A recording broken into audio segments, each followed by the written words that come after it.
अच्छा जी, तुसा कोई सवालात कीते कि शहजाद भाई कोई प्रोग्राम है वेला मुंडा भाई प्रोग्राम ते आ रहे हैं, किसी इवेंट ते आ रहे हैं या वैसे आ रहे हैं?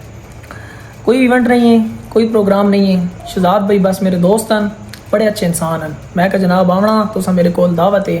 तो पहले उन्हें प्रॉमिस किया है, कुछ टाइम मसरूफ रहन उन्हें जेडे वो चलने रहन आपस में प्रैंक होने पीछे, इस वजह तो मतलब थोड़ा डिले हो गया। तो हुण मेरे को आए नो तो कल इंशाल्लाह सुबह शहजाद भाई मेरे को पहुँच रहे हैं। तकरीबन टाइम हो सी क्यों जी 2 बजे ना टाइम हो सी, हाँ दिन 2 बजे पहुँच सन शहजाद भाई इंशाल्लाह भरपूर अंदाज वेलकम हो सी। उस तो बाद शहजाद भाई मेरे को स्टे करे सन।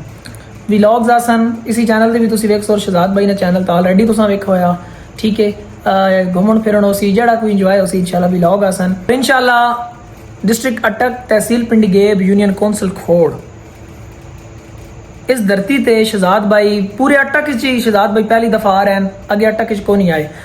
इंशाल्लाह भरपूर अंदाज ना अच्छा वेलकम हो सी और चसा सी अपने दम हो सी इंशाल्लाह अच्छा वेलकम कर सा।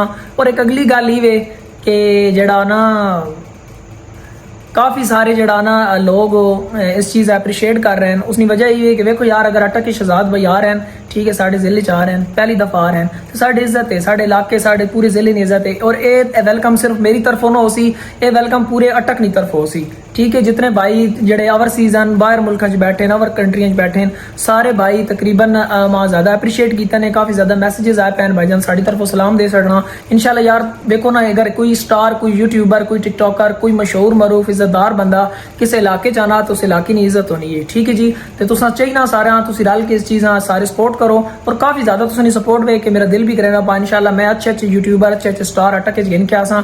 असी और पर रहने मुख्तलिफ जगह पर मैं मुशायरे पढ़ना वा तो लोग जड़ा ना काफ़ी अच्छा तरीके नाल वेलकम करे ने। मगर कुछ लोग पूछने भाईजान जिला अटक केड़ी जाइए, अमूमन टिकटॉक से कमेंट आए ये अटक कहाँ है, लोगों को पता ही नहीं जिला अटक कते हुए। जिला अटक एक बहुत ब्रांड जिला अटक एक बहुत जड़ा ना अच्छे लोगों ने जिला बहुत अच्छे लोग रहने मशहूर मरूफ जड़ा शख्सियात तुसी वे गिनो बाबा खादिम हुसैन रिजवी हैं, तुसी वे गिनो इलामा इकबाल ने टीचर पिंडी गेब ने ना उनका माजरत माना नहीं याद हो, तुसी तारीख पढ़ो तुसा मिल वैसी।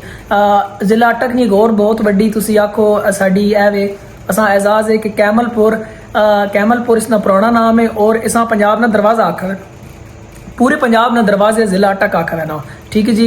बाकी माशाल्लाह सारे जिले अपने और बहुत अच्छे जिले जितने अच्छे लोग होने साफ जाहिर होते बुरे लोग भी होने, मगर ज़्यादातर जड़ा ना लोग माशाल्लाह अच्छे और बागयूर लोग हैं सारे। इंशाल्लाह सपोर्ट करनी मज़ा आसी इंशाल्लाह। VIP व्लॉग तो समाजते गिन के मैं आना रहा सा, मैं कहा चलो तुम थोड़ी देर ना हाल हवाल दे छोड़ा। चैनल ते नहीं सब्सक्राइब मार गिनो, अच्छे अच्छे व्लॉग बनाया सा असी प्रोग्राम ते वैने मुशायरे ते उन व्लॉग आसन, कोई गलत कंटेंट कोई ना हो सी कोई कुछ भी कौन हो सी, ठीक है जी। मैं कोशिश करे सा कि मैं हर अच्छी चीज़ प्रमोट करा और हमेशा हक सच ना दिफा करा, ठीक हो गया जी। वैसे तुम पर्सनली तौर पर लोग मां जाननी भी हो कि मैं कैसी चीज़ सपोर्ट करे ना इंशाल्लाह मज़ा आसी थोड़ी सपोर्ट रही तो मज़ा आसी। बाकी इंजे के यार तुसा अगर मां मिलना चाहो तो मैं खोड़ रहा तहसील पिंडी गेब तो काफ़ी ज़्यादा लोगों को मेरा नंबर भी मौजूद है। मेरी यार अपना ढेर सारा ख्याल रखो, कोई अपनी राय हो कमेंट जरूर देनी, मैं कमेंट्स जरूर पढ़ सा और जरूर रिप्लाई भी करे सा। अपना ख्याल रखो, अल्लाह हाफिज़ वस्सलाम।